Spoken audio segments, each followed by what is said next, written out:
근데 사실 뭐 지금 뭐 트럼프 대통령의 정책도 그렇지만 AI 반도체 위주로 해서 인공지능 관련된 산업에 있어서 그래도 시장은 계속 긍정적으로 평가를 하고 있습니다. 근데 사실 올해 같은 경우에는 인공지능과 더불어서 지금 로봇 산업에 대해서도 더욱더 뜨거워지고 있는 것으로 보여지는데 이건 도대체 어떻게 해석해야 되나요? 그렇죠. 제가 말씀드렸죠. 결국 우리가 주식시장에서 생각해야 될 것은 쿨의 아로하가 아니라 조정석의 아로하가 아니라 아로바다. AI, 그다음 뭐였죠? 로봇, 바이오. 여기에 해답이 있는 겁니다. 큰 그림은 여기서 그려야 돼요. 왜냐하면 이게 계속 성장할 수밖에 없기 때문에 여기에는 자양분도 영양분도 계속 공급될 수밖에 없는 섹터이기 때문에 중요하다는 말씀드렸는데 일본 산업용 로봇의 자존심이라 불리는 것이 환학이에요.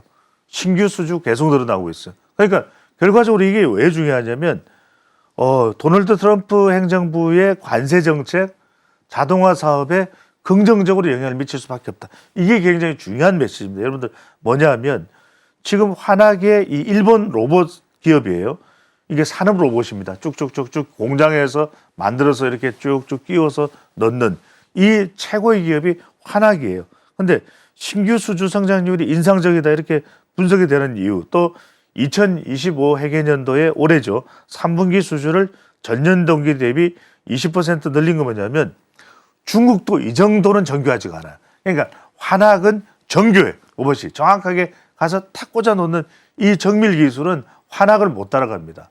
환할 정도예요. 근데 이 환학에서 그대로 이 지금 작동이 되는 게 뭐냐면 이 기술인데 자, 여기서 핵심이 뭐냐? 우리가 지금 트럼프 집권 2기의 노믹스를 보면 미국으로 자꾸만 공장 들어와라 이야기 많이 하죠. 그죠? 심지어는 러터닉 상무장관이 우리 지금 이 재계에서 간 미국 사절단들에게 뭐라고 이야기합니까? 그냥 기업 한 기업당 10억 달러씩 내라 이야기를 해서 지금 뭐 화들짝 놀랬죠. 우리 지금 미국 방문한 기업이 그죠? 대한상공회에서 최태원 회장도 그러고 깜짝 놀란 거예요. 아예 10억씩 미국에 투자해라. 10억 달러씩 이야기를 하는 거예요. 이게 지금 무서운 이야기인데 자 그럼 제가 진행자께 여쭤볼게요. 그렇게 공장이 우죽순 생기면 일할 사람이 있을까요? 미국에서? 없을 없어요. 것 같은데요. 이게 문제예요. 사실은 반도체 공장을 지어도 반도체 공장에서 일하는 분들이 상당히 숙련돼 있어야 돼요. 없어. 그런데 자꾸 지어래. 자꾸 지어래.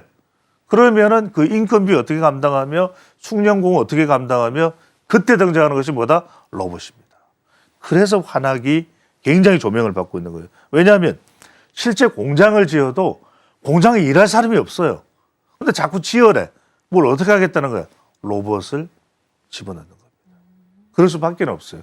그런 상황에서 오늘 굉장히 중요한 정보인데 화면에 바로 띄워주십시오. 여러분들이 앞으로 이건 손에 쥐고 있으면서 상장이 되고 투자할 기회가 있으면 감사합니다. 이렇게 두 군데로 나눠주셨네요. 16개의 기업입니다. 8216이죠. 이거 꼭 여러분들 지금 우리가 잘 알고 있는 익숙한 이름이죠. 테슬라의 옵티머스인데 자 미래학자인 피트 다이아멘디스가 16개 선도 기업을 정했는데 중국 기업이 16개 중에서 8개예요. 이름만 보면 알겠죠. 뻥 뭐 이렇게 나오죠. 그죠? 자 이름만 보면 베이징 HRIC 저거는 바로 중국인지 알겠죠. 자 중국이 8개로 가장 많습니다. 미국이 6개, 영국이 1개, 캐나다 1개, 일본, 한국 없습니다. 자 이게 뭐다? 휴머노이드. 환학이 아니에요. 공장에서 들어가는 로봇이 아니에요. 이거는 휴머노이드. 앞으로 휴머노이드예요. 휴머노이드. 지금 놀랍죠? 로봇 2명이 가사 일을 다 해요. 화면에 보고 깜짝 놀랐죠. 여러분들이 이 기업들이 여하튼 이제는 상장되거나 하면은 무조건 하고 조금씩 포트폴리오를 구성을 해서 집어넣어야 될 정도로 투자를 해야 될 정도로 굉장히 중요한데 안타까운 사실은 이 16개 선도 기업 중에 휴머노이드입니다. 휴머노이드 기업 중에 한국 기업과 일본 기업은 없습니다. 네, 이렇게 16개 기업을 보여주셨습니다. 일단 트럼프 대통령의 정책 자체가 이 미국에 와서 기업을 설립하고 공장을 지어라. 하지만 지금 미국 안에 그렇게 들어갈 인력 자체가 워낙 부족하기 때문에 로봇이라던가 휴머노이드 산업 쪽에서 지금 각광을 받고 있습니다. 그렇게 된다면 당연히 로봇이라던가 휴머노이드 쪽에서 수요가 더 늘어날 것으로 보여지고 있고 방금 배종찬 소장님께서 보여주신 16개 기업들 과연 앞으로 어떤 모습을 보여줄지 이 부분에 한번 더 주목해 보시면 좋을 것 같습니다. 근데 사실 뭐 트럼프 대통령 집권 이후에 뭐 로봇이 뜨기도 했지만 가장 먼저 수혜를 받을 것이다라고 보여졌던 게 테슬라가 아닐까 싶습니다. 근데 테슬라 지금 주가 추이 자체만 보자면은 12월 17일 고점 대비했을 때 지금 금요일까지 29.6% 정도 떨어졌다라고 하고 지금 M7 전반적으로 좀 흔들리는 추세를 보여주고 있습니다. 그렇죠. 그렇다면 역시 트럼프 대통령의 관세 정책의 영향이다. 이렇게 봐도 괜찮을까요? 뭐 그 영향도 있는데 관세 정책의 영향도 있겠습니다만 더 중요한 것은 실적인 것 같아요. 실적이 나와야 됩니다. 그래서 아까 말씀드렸던 엔비디아 실적 이야기는 그리고 앞서 지금 테슬라를 말씀드릴 텐데 테슬라도 지금 다급해지고 있어요. 왜? 이소연 앵커가 소개하면서 뭐 지금 우주정거장으로 빨리 스페이스 X 보내겠다는 게 수익이 필요한 거야. 차에서 지금 수익이 안 나와요. 이게 문제예요. 제가 말씀드렸지만 6월 달 여러분들 잘 보셔야 됩니다. 지금 서학개미 투자하시는 분들은 6월 달이 테슬라 투자의 분수령이에요. 이 점 진짜 잘 보셔야 됩니다. 왜냐하면 지금 매그니피센트 7 이 테슬라가 이 자리에서도 밀리면서 한때는 또 브로드컴과 TSMC 아래로 내려가기도 했어요. 아래로 내려가기도 했어요. 그러니까 이게 뭐냐, 우리가 아는 테슬라가 아닌데 지난 1월 말 기준으로 서학개미가 35조 원 투자하고 있는 기업이 어디입니까? 테슬라예요.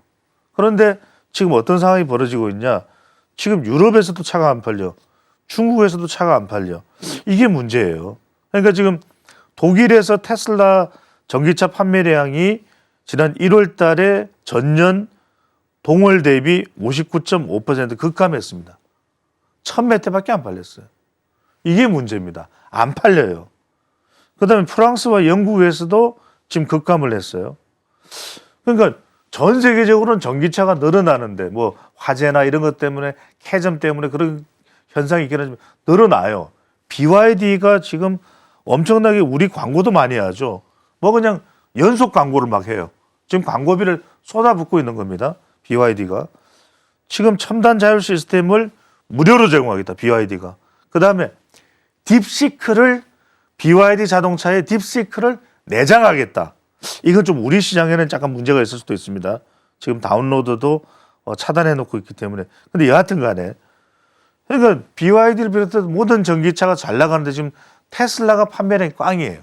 그런데 두 가지 이유가 있을 수 있습니다. 뭔가 새 모델이 잘 안 나와. 사실은 많은 걸 선도했던 것이 테슬라인데 두 가지 말씀드리면 하나가 FSD 완전 자율주행 큰 소리 뻥뻥 쳤단 말이에요. 그런데 그게 지금 안 되는데 6월까지 밀리면 이게 문제가 생길 수가 있습니다. 뭔가 지금 일단은 차를 팔아서 실적을 만들어내야 되는 것이 테슬라예요. 지금 테슬라 옵티머스를 뭐 로봇을 지금 팔아가지고 할 수 있는 상황이 아니고 지금 그러면은 그게 중요한데 또 하나가 문제가 뭐냐면 오너리스크. 지금 너무 말이 많아. 말을 좀 줄여야 돼요. 일론 머스크가. 그러니까 잘 나갈 때는 또 좋을 때는 말이 많아도 괜찮은데 상태가 안 좋을 때는 말을 조금 줄여야 돼요. 그런데 지금 발언이 많다 보니까 이게 시장에서 별로 좋은 효과를 못 내고 있다. 뭐 독일식 인사를 냈다 뭐 이런 것도 있긴 있겠지만 자 보십시오. 물론 우리가 자 2024년 이렇게 1년을 비교하면 분명히 올라갔죠. 트럼프 당선과 함께 그때가 한 480달러 가까이 갔을 거예요. 오른쪽 상단을 보면. 그런데 그 이전에도 좋았던 때도 있었죠. 2022년 뭐 2021년. 근데 문제는 뭐냐. 지금 당선이 됐는데 당선되고 바짝 올라간 이후에 또 내려와. 이게 지금 가장 큰 문제가 실적의 문제예요. 그래서 지금 빨리 실적을 올릴 수 있느냐가 최대 관건이 될 걸로 보입니다. 네, 가장 크게 주목해야 될 것은 바로 실적으로 보여지고 있습니다. 6월이 분수령이라고 하니까 6월까지 과연 어떤 행보 보이는지 살펴보시면 좋을 것 같습니다.